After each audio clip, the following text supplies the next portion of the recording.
السلام عليكم ورحمة الله وبركاته. ماشي حمر لدهي وغاليد كجرت وربنا لعك يا ماشي حمر لدهو مع نول با أرين لي يعمل حقاق صباحيس في شده بالمين هالكان ماشي تاجن حقوق هذا نما بستولو وذن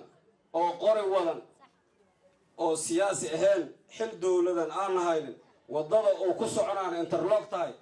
أم بلام تاي gurigiisana amni yahay inuu inta miidiya soo fadhiisto oo wuxuu rabo sheego idinka idiga raba in la faa ka tutiin qaata maqarqaata ulaqaata asaga iyo gurigiisa waxa u fasaxantiin in la faa ka tutiin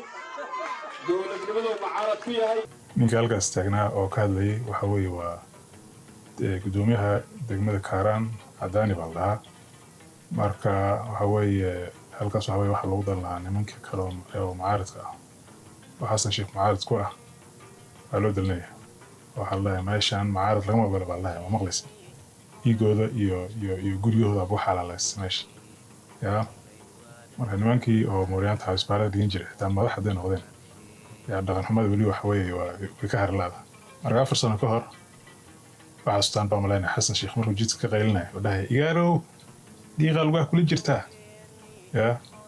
واحد استنبا من خبدان وريا هوي فرحانو ديقا لغا لغو غليوها مسقول قد قدن او وسخ ku jirta لغا لغو غليوها gelin marka shalay wuxuu diidanaa maanta socota ya wadaysa bar Xasan Sheekh waxa way sharci daro uu ku qaylinay sharci darada oo ninka hadaay uu ku kacay Xasan Sheekh laftiisu maanta ku kacayo asaga 4 sano ka hor ka qaylinay oo jiska taagnaa oo jiska qaylna dhigeysa kana farmaajo xil ka dhamaaday fursadasi dastuurkaas waay buugaas yarka ah buluuga waay buugii hadii markaan iska diidno ku dhaqmamayna daandano hadee qaanuunkii oo jiqda maahano oo qof walba qofku ku xoog badan yahay hadii la cuna ahayde taas waa waxa aan ka adkaysan oo diinay hadana doorashadii uu Xasan Sheekh maanta diidan yahayna waa kana saa u qaylinay 4 sano ka hor oo dhahay doorashadii hana la siiyo doorashadii يا يسوع كنا أفرت سمانا لسدور جرا هلا سدورت وقتي waa dhamaaday baarlamaankan meesha fadhiyo waqtiga waa ka dhamaaday ma kordhin karo wada hadalkii iyo teendadii ha loo noqdo meeshaas maslaxadu jirtaaye taasaan garab joognaa waxa dastuurka khilaafsan oo dhan waa diidanaa samaqlayseen waxa way Xasan Sheekh wuxuu 4 sano ka hor ka qaylinay maanta saasnaynaya ya dadka mucaaradka oo maanta oo dhiigood xalaalaysanaya